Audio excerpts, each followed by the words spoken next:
The restaurant went silent the moment the woman in the red dress stood up, pointed at the man sitting across from her, and said loudly enough for every table to hear, "I'm sorry, but this isn't going to work. You didn't tell me you were this fat." People froze mid-bite. A few couples stared. A waiter dropped a fork. And the man, broad-shouldered, gentle-eyed, dressed in a simple button-down, lowered his gaze, swallowed hard, and nodded. He didn't argue. He didn't defend himself. He only whispered, "I understand." What no one in that restaurant knew, not even the woman who had just humiliated him, was that he was a Navy Admiral, one of the most respected leaders on the entire West Coast. And what happened next would change 3 lives forever. Just 20 feet away, mopping up a spilled drink near the bar, stood a tired single dad janitor named Ethan. His shift was almost over. His hands ached. His back felt like it would snap with every movement. But what hit him hardest was watching that man, someone who didn't know him anything, get humiliated for something Ethan himself had been judged for his entire life. Ethan knew what it felt like to be laughed at, dismissed, told he didn't look successful enough, didn't look strong enough, didn't look like someone worth knowing. He whispered under his breath, "That's not right." The woman strutted away as though she'd accomplished something by embarrassing someone. The Admiral remained seated, pretending to wipe dust off his watch, pretending he wasn't shaken. His jaw tightened, his eyes glistened, but he took slow, controlled breaths.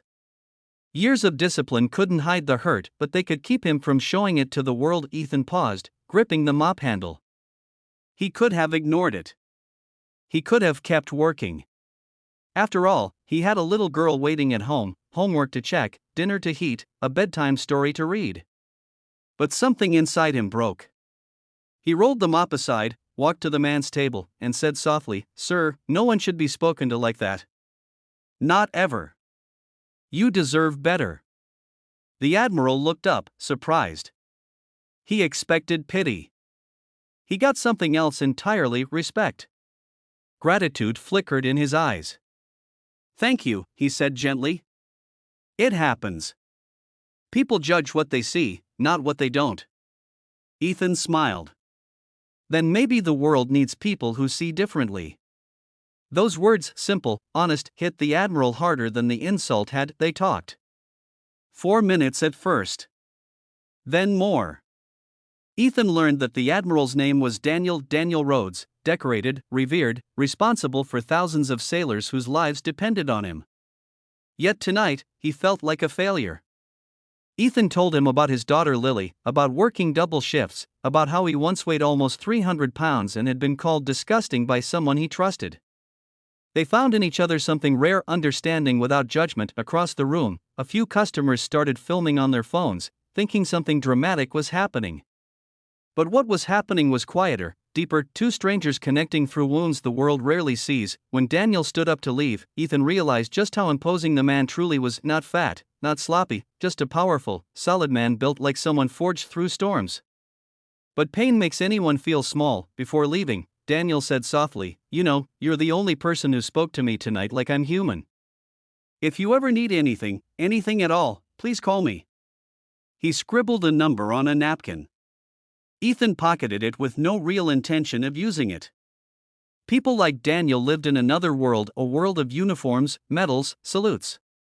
Ethan lived paycheck to paycheck. Weeks passed, life went on, until Ethan's life collapsed. His daughter Lily fell sick, badly sick. Hospital bills stacked like mountains. His boss cut his hours without warning. The doctor told him Lily needed a treatment he couldn't afford even if he worked every shift of every day for a year. For the first time in a long time, Ethan felt hopeless. Then he remembered the napkin. At midnight, with trembling hands, he dialed the number. He expected it to be wrong. Or disconnected. Or answered by a secretary who would say, "I'm sorry, Admiral Rhodes is busy." Instead, a calm, steady voice answered on the first ring. "Ethan? Are you all right?" Ethan broke. "My daughter, she needs help. And I don't know what to do." Daniel didn't hesitate. "Text me the hospital address. I'm coming now." He arrived in 15 minutes. Not in uniform, not with an entourage, just a man who cared. A man who remembered the janitor who stood up for him when no one else did. What happened next would become a story whispered across the entire naval base for years. The admiral who marched into the hospital director's office, spoke 6 quiet sentences, and within an hour secured Lily's full treatment, specialists, and a payment plan covered by a military families support program Ethan had never even been told about. But the admiral didn't stop there. He picked up extra shifts, helping Ethan get stable employment as a facilities supervisor on base. He introduced Lily to the sailors, who became her uncles and big brothers. He brought toys, books, and once even arranged a surprise tour of a Navy ship just to make her smile. Ethan tried to thank him 1,000 times. Daniel always said the same thing: "You gave me dignity when someone tried to take it from me. I'm just returning the favor." Months later, at a charity banquet, the woman in the red dress saw Daniel again.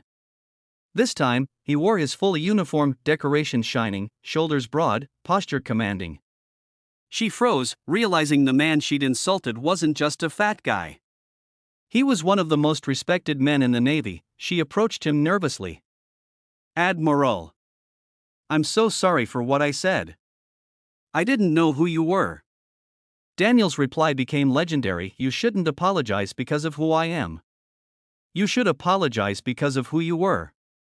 Then he walked past her, not toward other officers, not toward admirers, but toward Ethan and Lily, who were waving excitedly from the corner table, and for the first time in years, the admiral felt seen, not for his rank, not for his medals, but for his heart. As the three of them laughed together, someone filming for the event whispered, "Now that's a man worth respecting." This story, if you're watching it right now, is a reminder that greatness isn't measured by looks, status, or titles. It's measured by kindness, courage, and the simple act of standing up for someone when no one else will. If this touched your heart even a little, make sure you like this video, subscribe to the channel, and share this message. You never know who you're helping or how deeply it might change their life.